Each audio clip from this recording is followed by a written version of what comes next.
Whether you have aspirations to grow without hiring or you just want to grow, I need you to do this.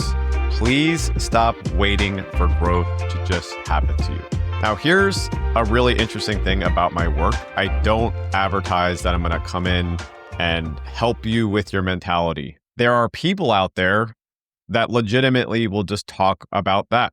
And I'm not undervaluing that.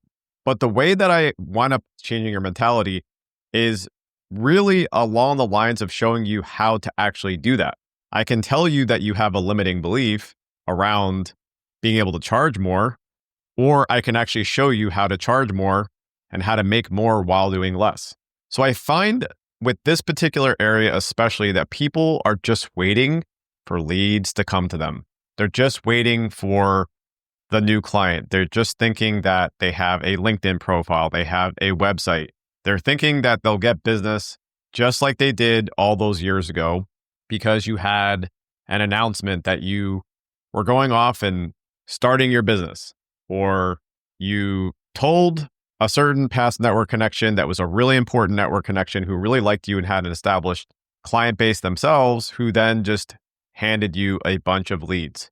Or you even just had a new offer that sold like hotcakes. Makes me sound really old using an expression like that, but sold like crazy for a while until it didn't. And I have some clients who relied on any number of those ways to get business for years, for the last 10 years, for the last 15 years. I shared in a past episode that I relied, or maybe overly relied, on some channels that I didn't have full control over, like SEO, which was really good for me because I owned every top search result until, oops, Google changed the algorithm. And so if you don't have a go-to-market motion, if you don't have a go-to-market strategy, and you don't have that consistent way to generate business, you have no control over your business. It's why in one of the conversations, one of the episodes, I talked about what were one of the things you need to have before you actually would be able to hire. So definitely double back to that conversation if you haven't listened to it already. But today, what I want to do is get a little bit more specific around what I kind of think through on your go-to-market motion. And I have a system that I call the go-to-market strategy canvas that goes into this in very specific details, but I can't obviously go through that just in a podcast episode. So I'm just going to give you some of the tactical components that you need to have in place in order to have a way to generate consistent business. And my clients who have hung around with me for a little bit know that I am a big fan of pop culture. They know that I am a big fan of metaphors. I'm also a big movie reference guy. And I like to think about this a little bit around the lens of going fishing. There was a favorite clip of mine from when I was a kid. It came to my mind years ago when I was teaching about the different kinds of ways that we can generate business. And it's a clip of Bert and Ernie going fishing. They're sitting out in a fishing boat. I will not do the entire breakdown for you today, but essentially, Bert couldn't get any fish. And Ernie said, yes, you need to call to the fish. And Bert was saying, duh, yeah, that's what I've been trying to do all day, not a single bite. And he said, no, you have to call to them, and proceeds to do a fish call where all of the fish jump in the boat. This doesn't always happen, and it doesn't happen also overnight. At the time of this recording, at least, some of the algorithms on other platforms like LinkedIn are not super favorable, so the fish aren't necessarily jumping into the boat. And that is the point of why I'm having this conversation with you today, because for the people that have just relied on free distribution, high visibility on social platforms, and by the way, LinkedIn is just the latest platform to have that. Previously happened on Twitter, and then X has definitely happened in different ways on Google search algorithm, as I shared before, but it's just the latest platform that has this particular issue where if you don't have a proactive go-to-market motion, then you are someone who also has no way to generate business. And it's why some of the largest and biggest creators right now are freaking out, even though they have audiences of 50,000, 100,000, a million, and they're constantly trying to fill the top of the funnel because they just don't have a way to get clients like they used to or get customers like they used to because the fish, AKA clients and customers, are not jumping in the boat. So we'll try to get a little bit more tactical today, but I also think that a lot of people are beginning to like this conversation because it does help you understand not just the day-to-day tactics, but the broader strategy of how to grow without hiring. So where we're starting with it is you need your bait. What is your bait? The bait for you and for anyone who is trying to stop waiting for growth to happen to you is your scalable offer. People think that the bait is immediately just the marketing, it's an email campaign, it's the LinkedIn post, it's the direct message. No, those are the parts that activate and resonate because of the bait. And I do a whole program around this called Scalable Offers Mastery. But the short version is that the offer, and I've mentioned this in other conversations, but I'll go into a little bit more detail here, is that link between the marketing side of your house and the delivery side of your house. It's not just about sales. It is specifically about the thing that they really care about and why they will listen to you. Think about marketing as the activation of your sales. So if you do any of those marketing things I mentioned, and you don't have something that they care about, you will not have, not just fish not jumping in the boat, you'll just have no one replying to a DM. You'll have no one caring about your LinkedIn post. You'll have no one caring about your cold email. You'll have no one caring about your blog post, so on and so forth. And I also have a lot of data behind this because guess what? My clients include some of the top outbound and copywriting experts in the world. I have clients who legitimately started the Clay go-to-market movement. I have clients who have hundreds of thousands of followers on LinkedIn. And until I help them with their offer, and until I help them to really understand how to differentiate that offer for what I call that lighthouse client, that premium client that's going to pay you more, they didn't make any money. They didn't have the resonance to be able to grow without hiring. And when you have the offer, the scalable offer, which doesn't just arrive one day on your doorstep, but when you put in the work to understand what your targeting looks like, your laser targeting to go deeper than just title, headcount, and revenue, when you take the time to really define this lighthouse client, when you take the time to understand what your differentiated positioning is, which I call blue ocean services, you know what you don't need? And by the way, I'm a fan of this, but you don't need extensive amounts of personalization and volume. Again, I have been talking about this for a long time, but even the people that are sending millions of emails a month will tell you the same thing. And they'll tell it to you in other markets beyond the kind of market that we work in. Here's a really quick aside that is relevant for you though. You're not an SDR. You're not a unicorn startup. You might be working for those kinds of people or even mentoring or training them, but for the most part, as a consultant, as a founder, as an agency owner, as a coach, whatever it is, you don't have to have just in general the kind of volume that those kinds of businesses have. You also can't send 5 or 10 DMs or do a post a month and think that you're going to get the ability to have growth. But when you put the thing that someone cares about into whatever marketing you're creating, because you understand the offer that people want to buy and that is scalable on the back end for your delivery, now you have the bait. So if you're having a problem with people not caring about you or what you do, you haven't taken the time to properly define your scalable service offer. And this could be something as simple as understanding what is it that they're really challenged with and what is it that they really want on the other side. It's not that you write more words as a marketing consultant. It's not that you do more reports as a financial accounting professional. It's not that you write more code as a developer or an engineer. It's not even the fact that if you're an agency that you can create this beautiful, elaborate website. You need to understand if you're a moneymaker or you're a painkiller, and your offer has to sit around that.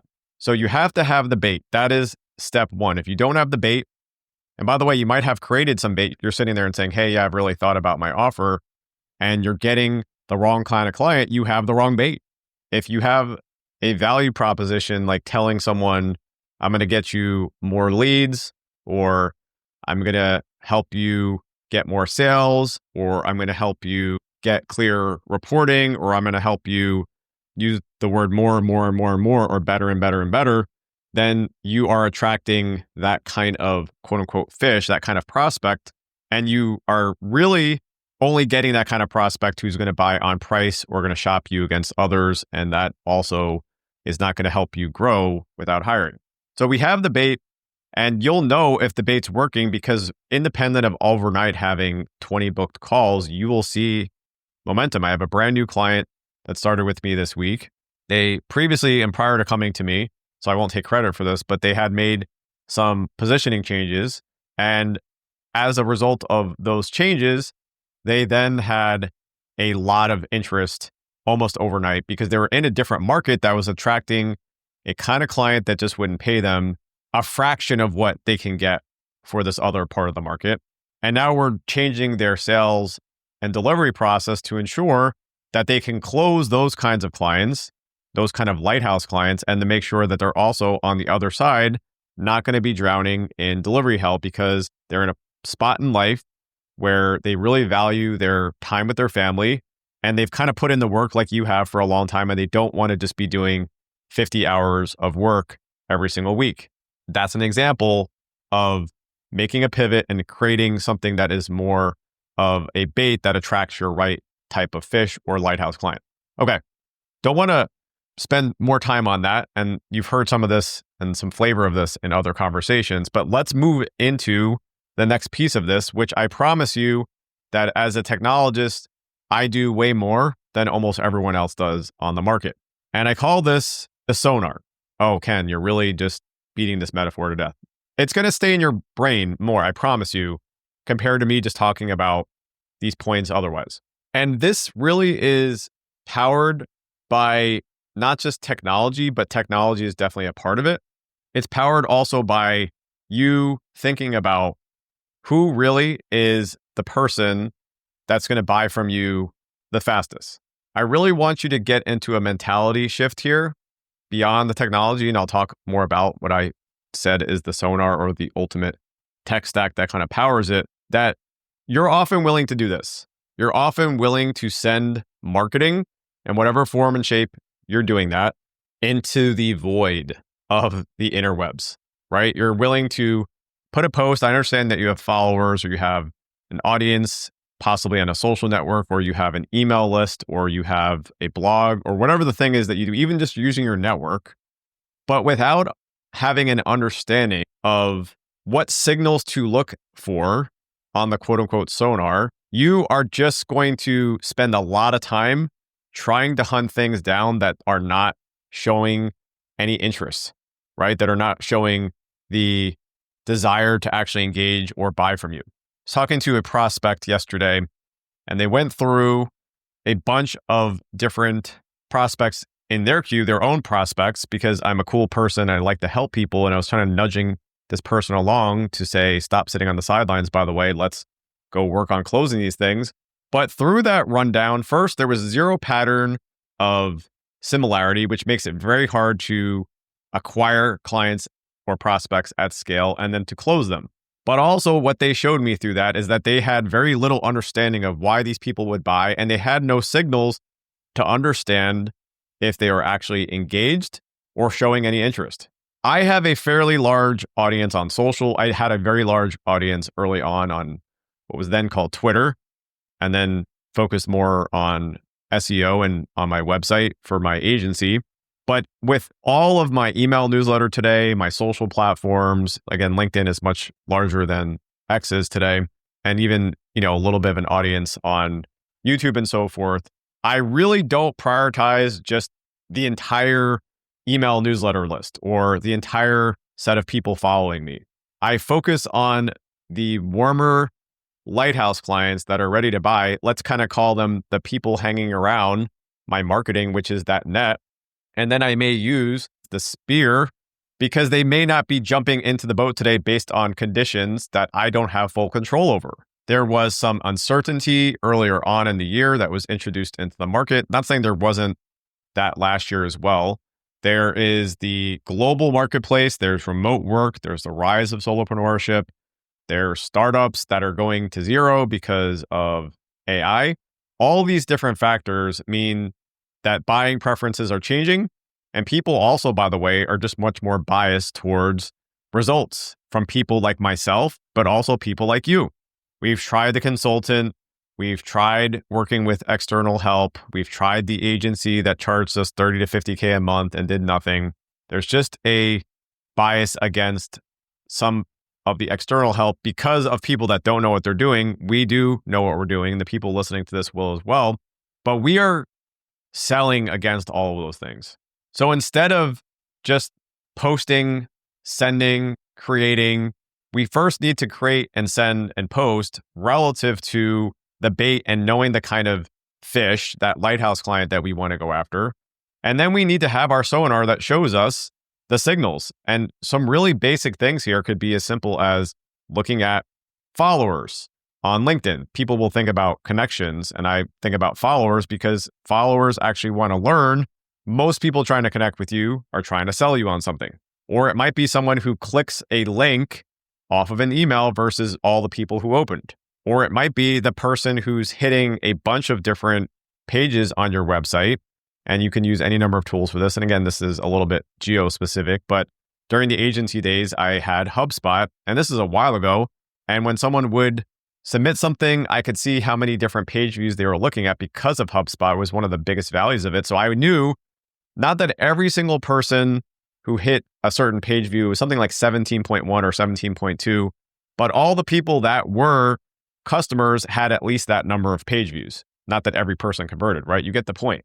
If I'm sending out a proposal like I did this week, and I sent out 3 different ones this week, 2 of them closed already, but the 2 that converted out of the 3, and they converted very quickly, were people who were engaging and looking at what I had sent them.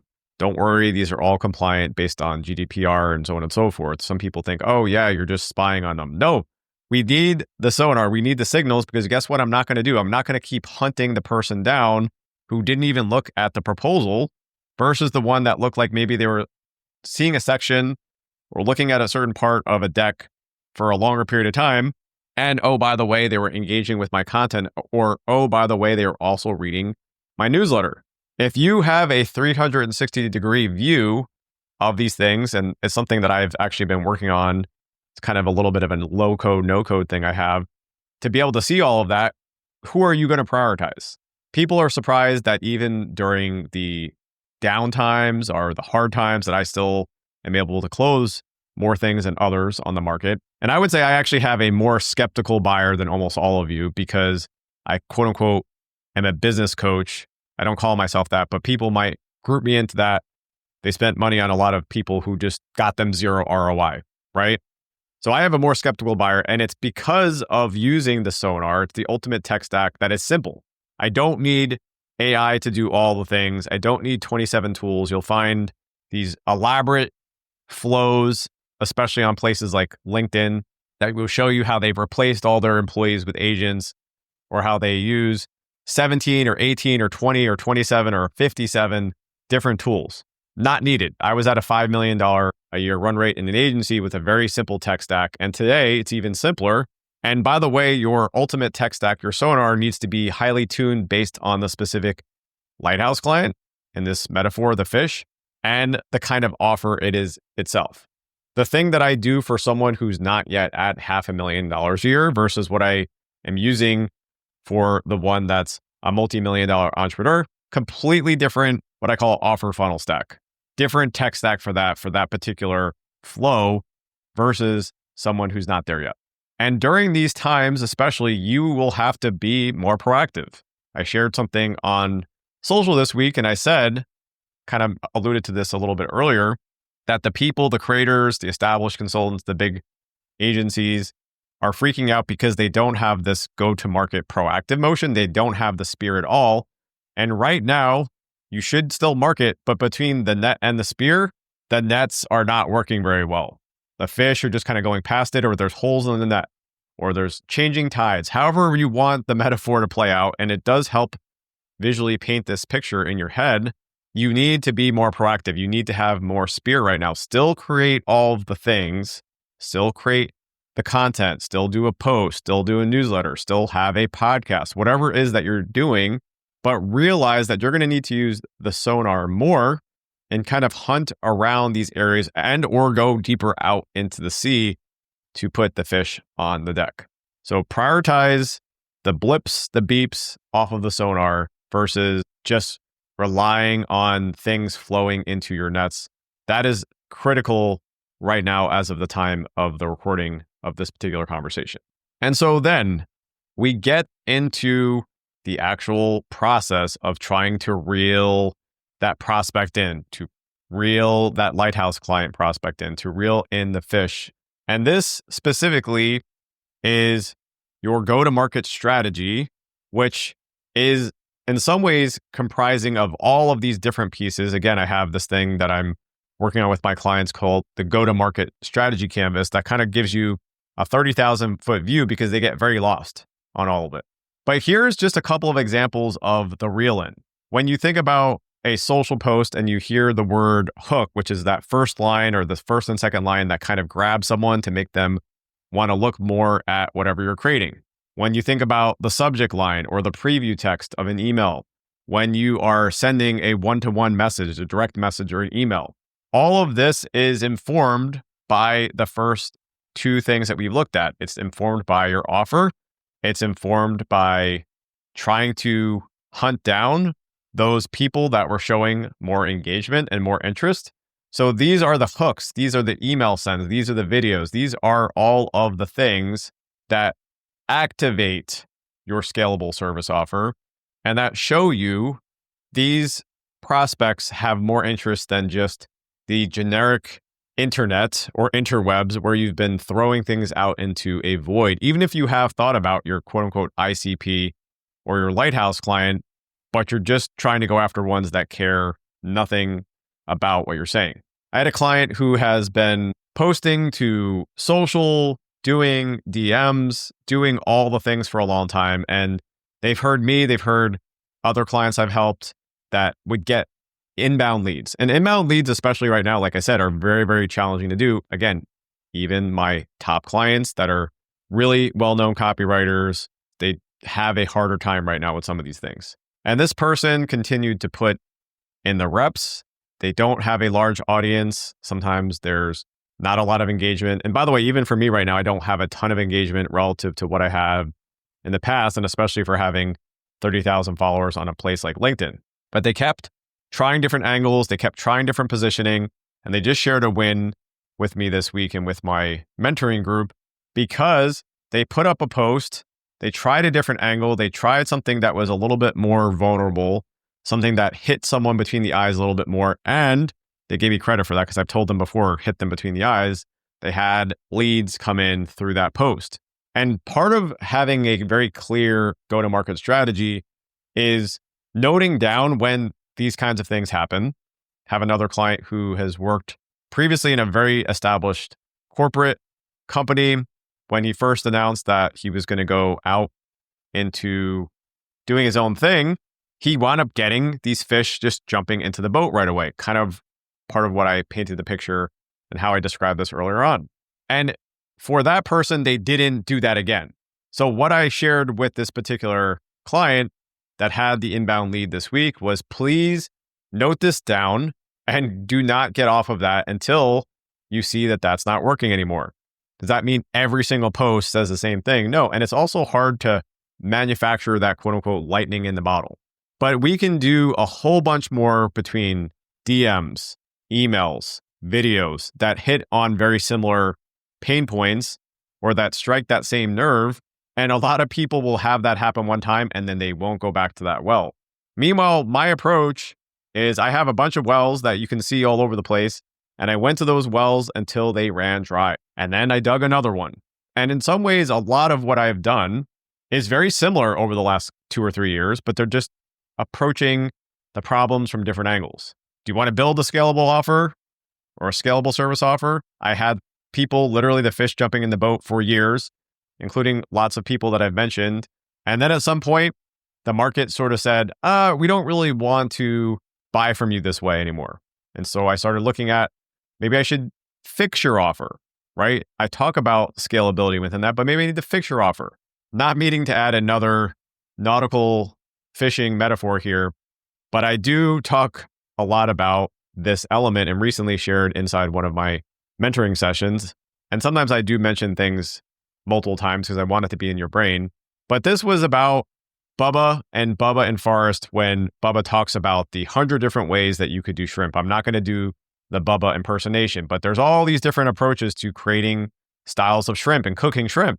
It's the same offer. It actually is the same positioning, but you're just trying it from different ways. You're maybe sauteing it versus frying it. Maybe you're putting some more butter versus not. This is what it means to have a go-to-market strategy versus you heard one thing one time and it worked, and then you didn't know why it worked and you didn't have a way to replicate that. By the way, it's actually a really big reason you see sort of gurus and influencers come and go, because they often just wind up copying something that they saw somewhere and that worked for a little bit. And then they actually don't know how to do that again because they didn't actually come up with it. So for you in the real in, you have to be disciplined in what you're trying. Don't try 8 different ways. That's not what I'm saying. But if you try something for 4 weeks, for 6 weeks, for 8 weeks, and you're just not getting the bites and you're not getting any interest, it's time to move on. It could be a different lighthouse client. It could be the different bait for that lighthouse client. If you're not seeing the signals through the sonar, it's also time to say, is the sonar broken? Or is there really just no fish in this area? You have 0 signals.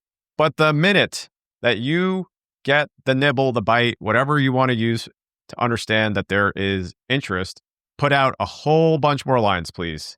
And do not get off that until you see that it's not paying you back anymore.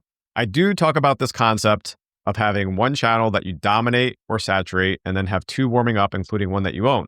So you're not necessarily in those other channels testing out these other hooks, these other angles, these other positioning, but you can do that in those places. I call it a shadow funnel, and you can test out sort of the thing that you think might be the next new thing. But it's really important to be disciplined. If you're trying to sell in DMs and you're also trying to sell in your social posts and you're also trying to sell in your newsletter, but you're doing each of those a different way, you don't have clarity of the value proposition across all those places, and they're different lighthouse clients, you have no way to understand what is working or what is not working. So make sure if you want growth to stop waiting for it. There will be times, by the way, this is just cyclical, where the fish start jumping in the boat again, or you're starting to see that same level of traction. And it's not just a macro trend, but it can definitely be related to the overall climate of the economy. And obviously, there are then segments within that economy. I think there are certain parts of my client base who are doing extremely well. And there are other ones that did really well in the past that then have seen a slowdown. So there is some cyclical nature to business. There is some seasonality to business. There is some resting and charging forward in business. But if you want that growth, you have to really look at the bait, your scalable offer. You have to have the sonar, which is your ultimate tech stack to track these signals and prioritize warmer signals. And you have to have the reel in your go-to-market strategy. So that's going to be where we end our conversation for today. Always enjoy diving into these concepts with you. If you're getting a nugget, if you got something that you learned today, would appreciate a rating or review. You can also always send me feedback. Read all the feedback and I make changes and I focus on different topics based on that feedback. I love these conversations and I love helping you grow. I want you in this case to stop waiting for growth. So look forward to the next time that you come back when we learn how to grow without hiring.